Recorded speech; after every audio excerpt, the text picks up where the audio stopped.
Greetings. Should I put a little more growl into it? Okay, I came back to, we spent 48 hours making puppets. Making and breaking hearts, Ellinger. It's not that kind of podcast. On a practical level, I have to remember what I was saying on a practical level. We should have a safe word. Armageddon! I guess we're maybe semi-proud of that. Welcome to Hide and Create, your online writing workshop. Welcome back to Hide and Create. This is Moses Siregar with Joshua Essoe, Diana Rowland, and Jordan Ellinger. Today we're going to talk about immortality. Joshua, I know you had some thoughts on this subject. Why don't you start off? Okie dokie. I think the first thing that I should say is immortality really works as a theme. What is the theme of immortality? It explores our primal fear of death, right? Of not being anymore. What's worse than there being no more you, right? That's awful for most people. Of looking back in the sand and watching the waves roll in and wash out all your footprints. That's scary. Some find kind of comfort in that, I suppose, but I think most find it a bit horrifying. Thus, I think the popularity of like vampires, the lure of being one, of living forever, even if that means that you have to drink blood to survive, to forsake the sun, and, you know, in all probability, you're going to have to start killing people in order to maintain that existence. But you escape death. You no longer are mortal. You can't die. I mean, there are certain ways, of course, that vampires can be killed. But what does that mean? Sometimes it means that literally a being can't age. It can't be hurt. It can't catch any diseases. It can't in any way degrade. That, I don't know, seems like a pretty boring character to me unless you give that creature, that entity, some things that they care deeply for. They won't have any other weaknesses. Thus, you can't bring any tension to your story. What is there for them to lose? So I have a bunch of examples. Okay. Yes, please. Go ahead. Well, my thing, it says, you know, we have another show about conflict. That character is going to have the internal conflict of, okay, so that person can't die, but their conflict and the things that will affect them is their attachments to everything around them. They're going to see the world change around them. They're going to see the people that they care for die, and there's nothing they can do for them, and that sort of thing. So even if they themselves cannot be damaged, they internally can be. Not internal organs, like, you know, emotions, that sort of thing. Yeah. No, that's a great point. Yeah. Yeah. So I thought of a number of different forms of immortality. So I'll just run through a couple of those, or a few of those, real quick. So in fantasy, you've got your sort of standard. You got your elves and your dwarves and your dragons, your genies. But there are other things like you can think about. For example, like Davy Jones, he's immortal, right? The Fountain of Youth, that is immortality. Superman, Horcruxes from Harry Potter. How immortal is Wolverine? I don't know, he seems pretty immortal. Last I heard, the Hulk could regenerate from all the wounds that he took, so I guess he's immortal as well. What about, like, trolls? I've often seen trolls given the ability to regenerate quickly from even the most awful wounds. Kenny from South Park. Kenny's immortal. He dies almost, at least when I was watching the show, he died every single episode, and none of the other characters really ever made reference to that. He just died, and it was totally acceptable that he came back the next episode, no problem. So they used immortality in that sense like a running gag, right? Other forms of immortality. Okay, so monsters. We got vampires and mummies. We've got the undead. In science fiction, we've got Galactus, living planets, downloading yourself into a computer. Q from Star Trek. What else did I say? Cylons from Battlestar Galactica. When they died, they just download themselves, right? And then they get a new body. The Emperor from Warhammer 40K, one of my personal favorites, and maybe Jordan's too. Well, no, you don't write the science fiction, do you? It's just the fantasy. Warhammer Fantasy for now. For now. So wait till you get to the Emperor, because that's going to be awesome. Then we have theological, like Zeus, God, Satan, Cthulhu, demons and angels. Diana can speak about that. Paranormal, you've got ghosts. What about Jedi? Like when Kenobi and Yoda die, they come back as ghosts, right? So are they also immortal? hauntings, crossovers with theological. We got Freddy Krueger and Jason. Both of them seem to be demons, I suppose, and they just keep coming back. They can't be killed. So how is it viable to make all of these characters interesting? You gotta give them all drawbacks. Or ways that Nice. they're affected in it. Yeah, it doesn't necessarily have to be weaknesses or vulnerabilities, but yeah, I mean, that's something we can discuss. What are the drawbacks? Is it an entire society that's immortal? I think that makes a difference as to whether it's an entire society that's immortal or if it's just one person or a couple of people in that society. That's a completely different thing. An immortal society, they're probably not going to have any children or many children, right? Yeah, absolutely. Yeah. I mean, you'll quickly overpopulate whatever, the Earth or wherever they're Right. said. They have to have population controls, right? Have they evolved to be immortal? Were they always immortal, or was there some transcendent event that rendered them immortal? Because if Right. they have not always been immortal, if there was some transcendent event, they're going to have vestiges of that non-immortal past, so they might still have an elevated birth rate, so they'll have to do something about that. There's a physical limitation to how much information the human mind can store, right? That's a good point. Yeah, well, they can live for 1,000 years, but how much do they remember? Just like the past 10 years or something. That'd be weird. Yeah, exactly, right? Are they, do they only remember even the past 100 years?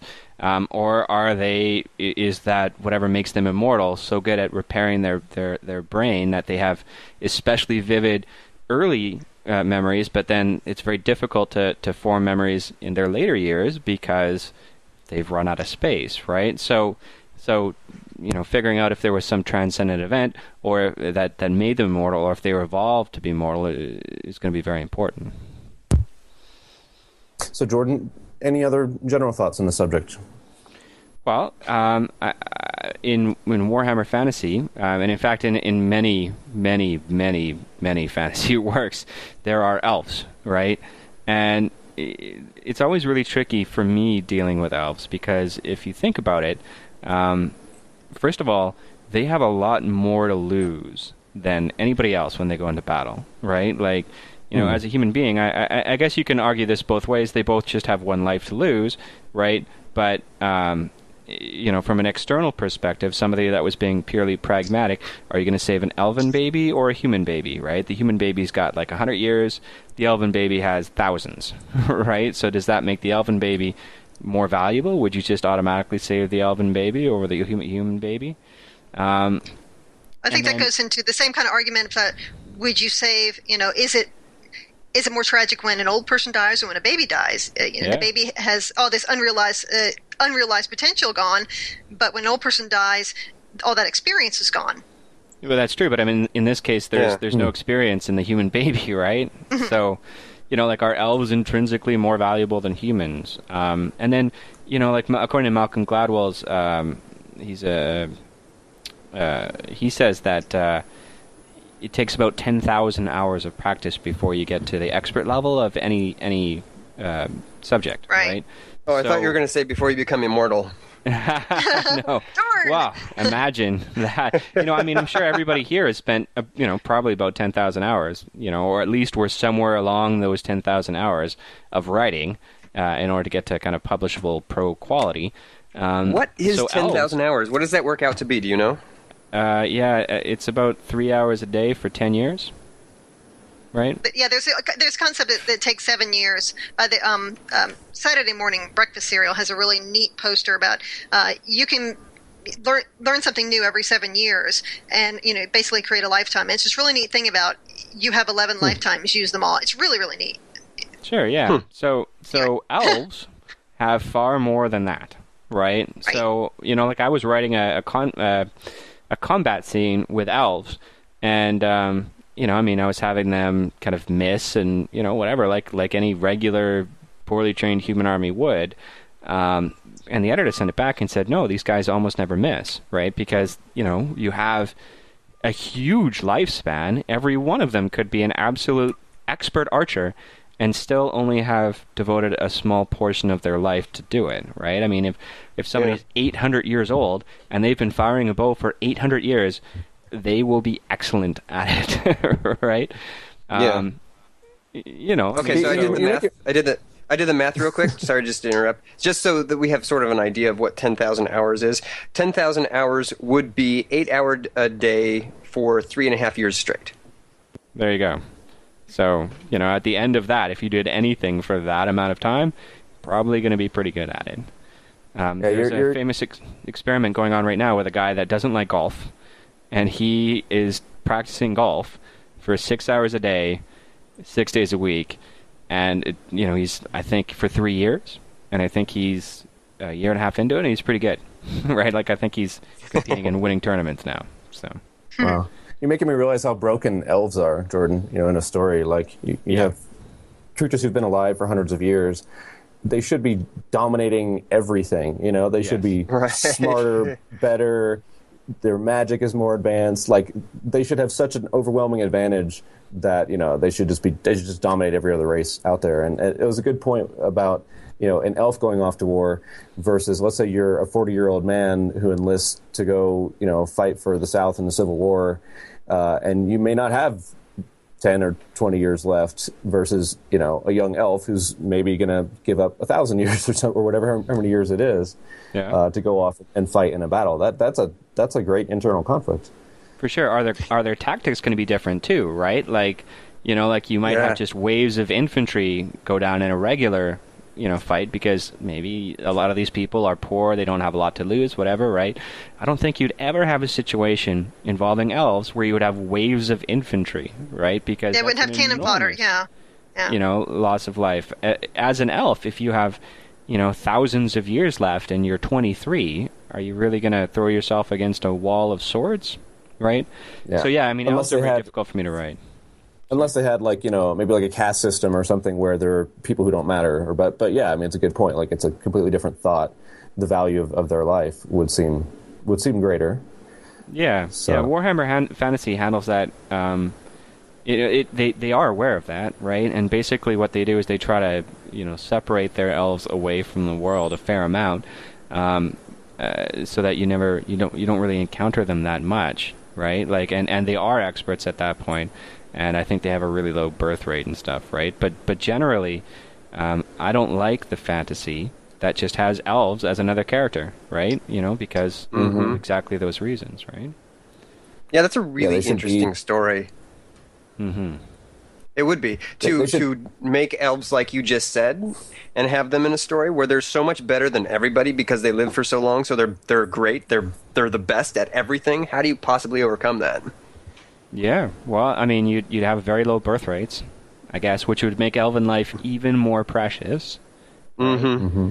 And then everybody's just vulnerable to a dagger. Elves, don't have armored skin, right? So, they would have to remove themselves from situations. Would elves be intrinsically more cowardly, right? If you have been alive for 400 years, how to avoid situations that would get you into conflict, right? You've been and seen and done everything, right? So, Or would they be more likely to, get tired of stuff and suicide? It's like, okay, I've been around for 1,000 years. I've done everything there is to do. I'm tired of living. Bye-bye. Yeah, and that's another immortality trope. Good thing to bring up. Especially if their belief system, gives them something good in the afterlife. It's like, gosh, okay, I'd like to address that, actually. Okay, I'd like to address that. I think that the reason people are so fascinated by the idea of immortality is, well, we touched on this before, the fear of death, but we have myths of immortality right here and now. Look at pretty much every religion. Every religion says, okay, when you die, you're not really dead. You get to go to heaven or the afterlife or Valhalla or something like that. Pretty much anyone who maintains a religion believes that they are immortal, okay? That if they follow these certain guidelines, that they will get to live forever. Pretty much what it says in the various holy texts is you will live forever in God's presence or whoever's presence, Valhalla, any of those. There are many people who do believe in immortality, and I'm not trying to create a religious discussion here or attack anything. I'm just bringing up a point that that is one of the reasons I think that immortality is so fascinating, because the idea of not existing anymore, it can be very terrifying. I think it's important to, when you're looking at immortality, like when you're writing, what are your sources of your immortality? Is it just something related to the race? Is it something that happens? My big examples are going to be the Doctor, okay? The Doctor, he's immortal because he is a Time Lord, and they have the ability to regenerate. Okay? Only 12 times, though. well, no, supposedly it's being changed. But anyway, yeah, I'm not going to go into all that. But then your other example is Captain Jack. Okay, Captain Jack is immortal, but he's a different kind of immortal. The Doctor is immortal but can be killed. Captain Jack can't be killed. He cannot be killed. That's okay, from Torchwood. That's a Torchwood reference. Yeah, from Torchwood, okay? Know, so. He got immortal. He became immortal. I was thinking because of the Caribbean. no, not that Jack. Captain Jack, in Doctor Who, he became immortal when Rose tapped the power of the TARDIS and she changed time and space and all this other stuff and basically brought him back to life. And so he's this blip in the universe. And I'm not going to go into all that, but it's interesting that there is tension in a form of conflict within the Doctor Who universe between the Doctor and Captain Jack because of their different forms of immortality. Also, my final thing that I was going to bring up is that we do have immortal creatures on this Earth. There is the immortal jellyfish, the Turritopsis nutricula, which I'm probably saying completely wrong. It's a hydrozoan whose jellyfish form can revert to the polyp stage after becoming sexually mature. And it reverts completely, and basically it stays the same. It's going to be the same creature. Also, there's a theory that lobsters are potentially immortal. Lobsters don't stop growing. The biggest ones they've observed weigh more than 40 pounds. However, they think there could be much bigger lobsters in the ocean because it appears lobsters just wear out very slowly. And basically, barring predators or disease, they could potentially live forever because they don't lose appetite, sex drive, energy, or even they don't even experience changes in metabolism as they grow older. So there you have it. Crazy. Become a lobster or a jellyfish, and you could be immortal. There's also actually a person that's immortal, just to blow you the cells, yeah. I know what you're talking about. Yes, that's a really neat thing. Her telomeres just don't end, yeah. Yeah, she died in like 1904 or something, and they her took cells cultures. Lived on. She died of I think ovarian cancer, and something like pancreatic cancer or something, right? And so those cancer cells that they cultured from her are still alive today, and they're used in medical experimentation, et cetera, et cetera, et cetera.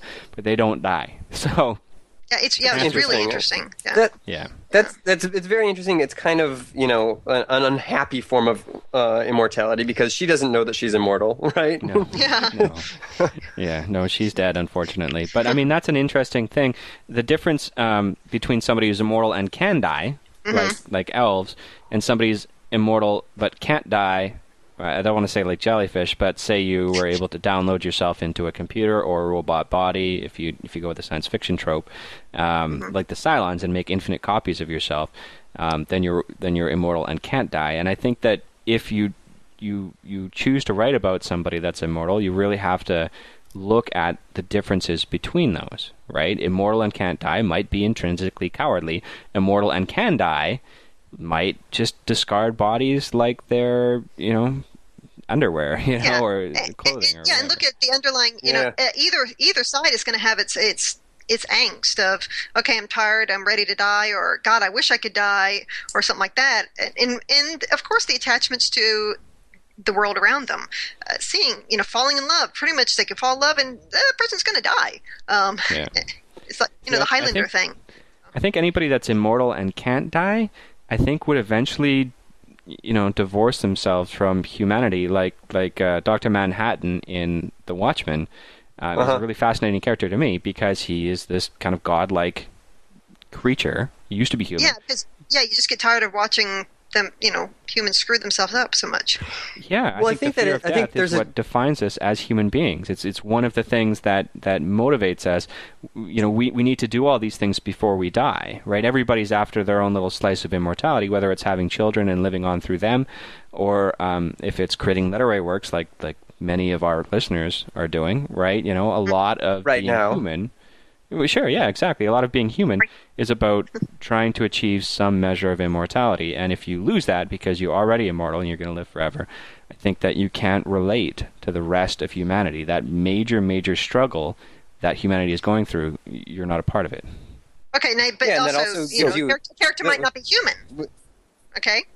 Yeah, an immortal character might not be human, so might not be as neurotic as we are. Because, God, we're a neurotic species. What were you saying, Josh? Right. It also points out the difference between a character who is immortal intrinsically, like was born that way or was created that way, and a character who became immortal from being mortal. Right? They would have two completely different mindsets. So if a character is like a god and they're immortal, just naturally so, then you'd think they have evolved, I guess might be the best word, a way to deal with that. Like, that would be their natural state of being, so they're cool with everything dying on them because that's the way it always is. But a person who becomes immortal wouldn't have that. They would have to try and learn to deal with it, or eventually just I guess kill themselves for sadness or something, right?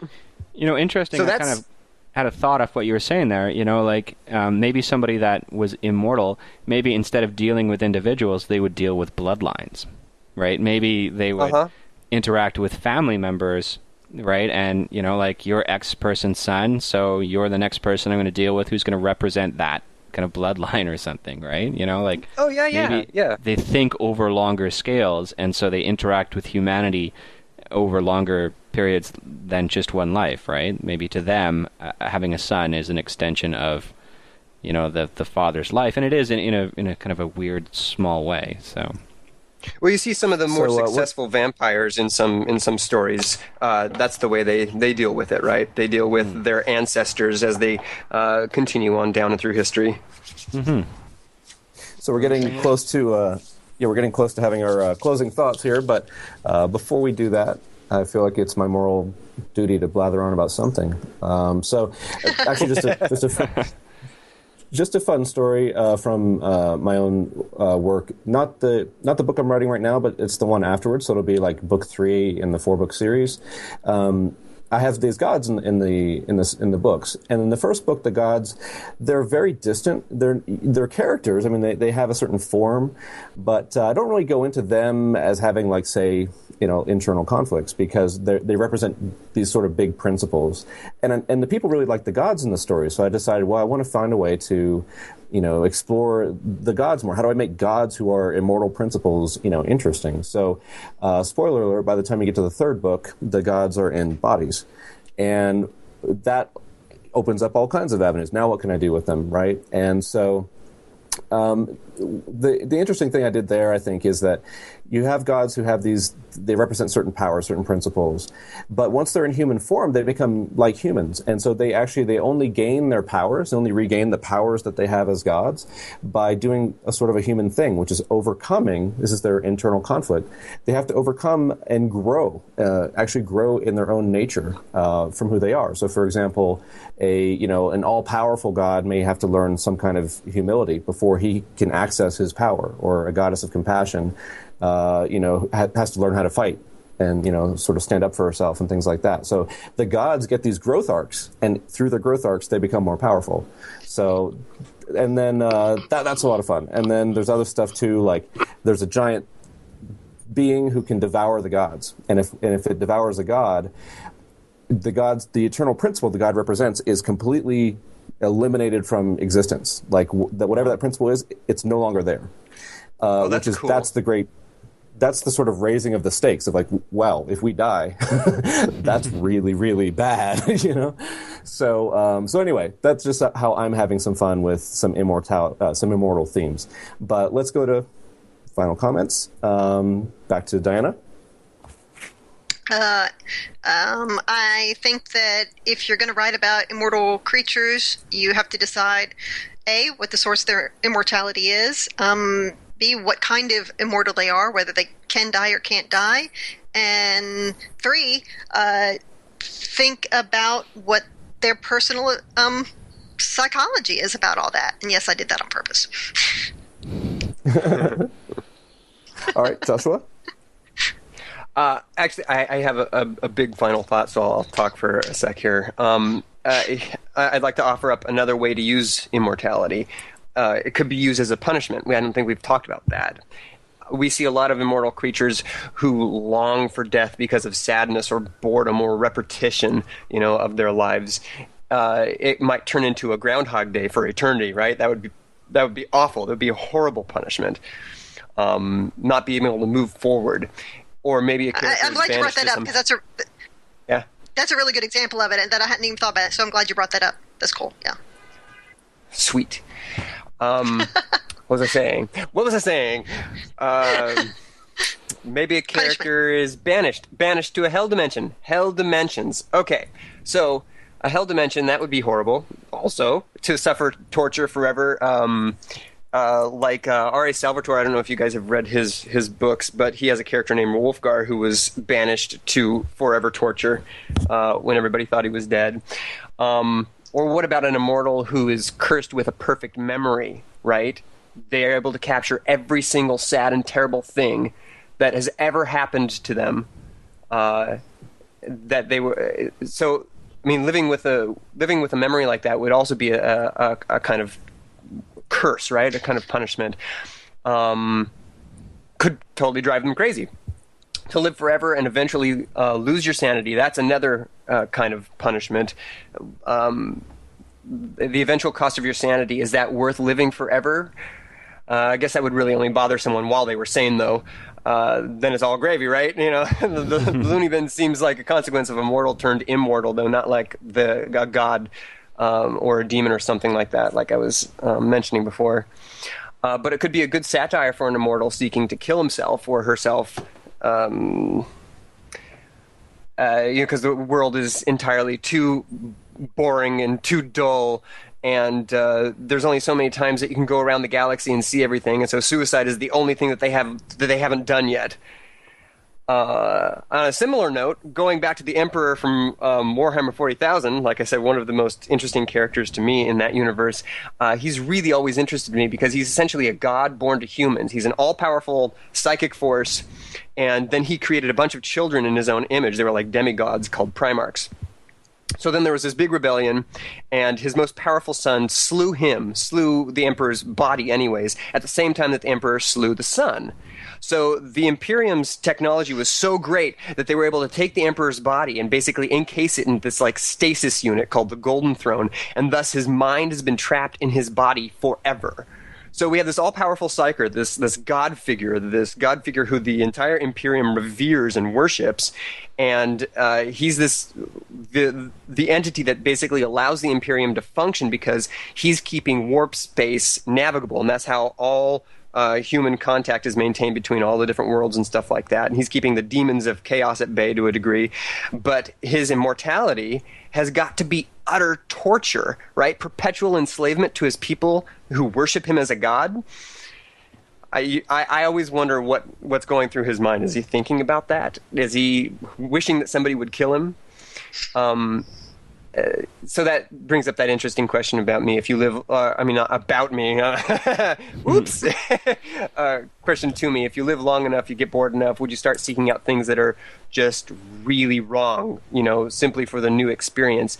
How vastly would your perspective change? Would you start stealing and fighting and doing drugs? And how long before that turns into something even worse, like the next step up, killing people, raping, pillaging? How long before you become utterly depraved because there's just nothing for you except for these new experiences? It's an interesting slide for a character to take from a moral center and break it down completely through sheer boredom in order for them to feel anything new. Yeah, I absolutely agree. I guess we'll kind of move into my final thoughts here. What are the stakes for an immortal character? I think that's the most important thing, and that is going to be dictated, like Diana was saying, in how they became immortal, right? If they were born in that way, how long they've been around, right? Priorities change. How many times have your priorities, the listeners, how many times have your priorities changed over the course of your life, right? People, when they're very young, commit crimes, and then when they're like 60 years old, they spend 40 years in prison. they're totally different people. Their priorities have completely changed, right? And that's just over, whatever, an eye blink in terms of immortal characters. What about evolution? God, if your character is 270 million years old, they're probably a dinosaur. Literally. They're probably a Tyrannosaurus Jellyfish. Rex. Or a jellyfish. Yeah, sure, exactly, right. Lobster. No, they're a Kraken lobster. Sure, but like humanity has evolved in the space of 2 million years or something. I think humanity only left Africa about 100,000 to 10,000 years ago, right? Like it's a very short period of time in terms of an immortal, right? Where has Dune tackles that by Paul Atreides, the main character, becomes this god emperor. And the last book is set 3,000 years in the future, and Paul continually clones Duncan Idaho, who was his friend and mentor when he was young, and 3,000 years later, Duncan is slower and weaker than household servants because they have just evolved or benefited from modern medical technology over the course of those 3,000 years. Is your character unchanging? Because, I mean, if they were immortal back when we were apes 2 million years ago, humans are going to be much stronger and smarter than they are. So, think a lot about that, right? Think about, don't just assume that immortal characters are going to have the same outlook as humanity does, right? Much of who we are is defined by the fact that one day we're all going to die. Excellent. And on that bright note, I'm going to keep it morbid, actually. We talk about all these fictional characters seeking immortality, but just final thought here, that's what we're doing when we write things too. Like we're seeking our own little bit of immortality. We're trying to have something that we've done live after we're gone, and maybe continue to touch someone else's life. So that's just they say that you die twice. There's this thing where they say you die twice. Once when you draw your last breath, and once when your name is spoken for the last time. So yeah, we're going for that long one, the long second life. That's cool. I love that. Well, thanks for listening. We'll be back next week. This has been another episode of Hide and Create. The show is produced by me, Jordan Ellinger. The site is edited by Joshua Essoe, and your co-hosts have been Diana Rowland and Moses Siregar. That music that you're listening to was written by Jason Donnelly. We can be reached at writingpodcastonline.com, where you can ask us questions and suggest topics for future shows. Thank you for listening. Now go hide and create something.